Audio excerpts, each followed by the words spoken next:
Estamos con el aforismo 242, que nos habla del segundo niyama.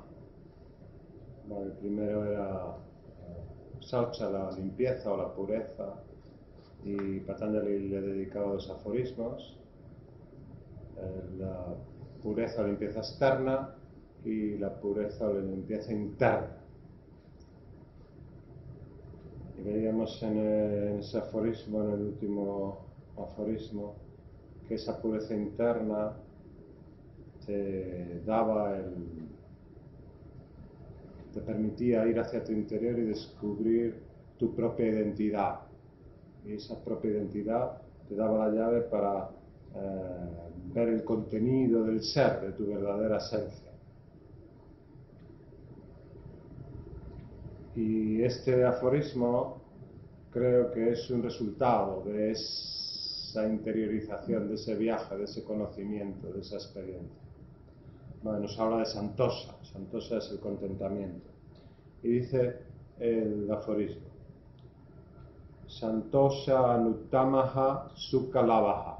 Y quiere decir, del perfecto contentamiento surge una felicidad incomparable. Y lo explico. El contentamiento, Santosha, es un acto positivo, es activo, positivo, dinámico. Algunos ven el vaso medio lleno y otros lo ven medio vacío. La mente ordinaria, la mente común, es extremadamente propensa a la frustración. El yogi sincero cultiva pacientemente el contentamiento, Santosha, en todas las áreas, en todas las facetas de la vida. Esta es la clave para el bienestar supremo, sukha. Un júbilo completo e incomparable.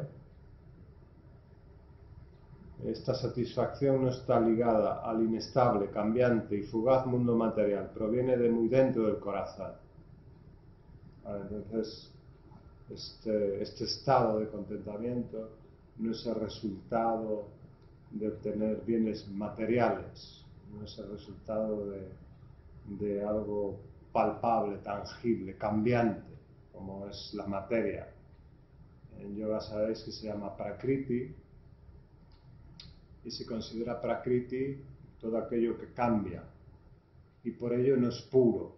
Por eso cuando hacemos un viaje hacia el interior, decía al principio, de buscar tu propia identidad para acceder a lo que es tu verdadera esencia, y esa verdadera esencia sí es pura, porque no cambia, no es material.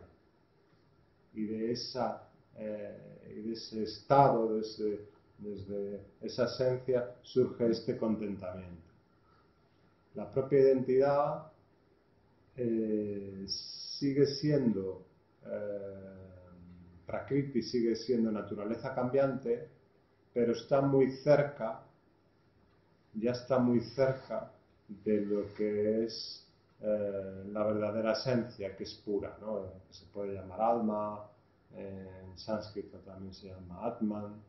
Bueno, y eso sí es puro, pero está muy cerca. Y en el aforismo anterior explicaba que esa propia identidad está, digamos, contaminada por nuestros deseos, etcétera, etcétera, que eso es el mundo material, la prakriti. Entonces, este contentamiento no surge de los bienes materiales o de los pensamientos o de las ideas, no surge de ahí, porque eso es cambiante, de las emociones, eso es cambiante. Y eso es,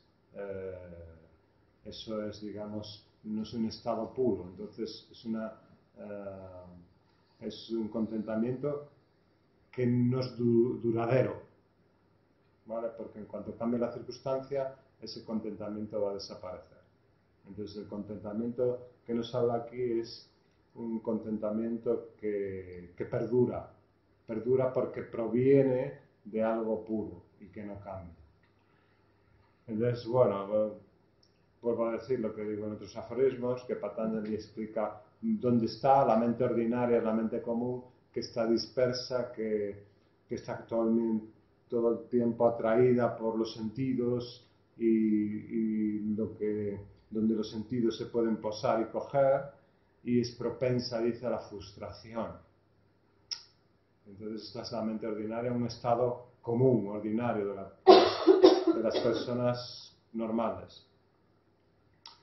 Nos habla de esto, pero también nos habla de dónde puedes llegar, ¿no? De un estado de satisfacción, en este caso de satisfacción o de contentamiento absoluto, ¿no? Entonces, entre esos dos puntos puede haber una escalera.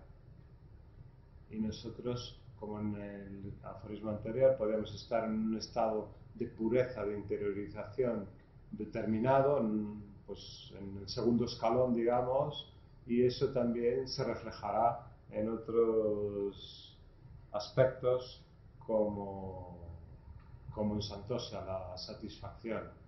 Entonces, bueno, no podemos pretender tener una satisfacción absoluta ya, sino que trabajamos en esa dirección, nos marca como un objetivo, ¿no? Y entonces avanzaremos cada uno según nuestras posibilidades y según donde estemos y de donde vengamos en esa dirección. Lo digo para que, bueno, no me digan, pues eso está como muy inalcanzable. Bueno, lo alcanzable que sea para nosotros, el nivel que sea para nosotros en el momento que nos encontremos. Y a partir de ahí seguimos construyendo. Por eso este capítulo se llama, de estos aforismos que estamos leyendo, es el segundo capítulo, se llama Sadhanapada, que es la práctica. Y siempre te hablo de una práctica perseverante y constante para ir subiendo en esas escaleras en todos los aspectos, en todas las facetas de la vida de uno y de la Ashtanga Yoga, ¿no? De los yama y los niyama.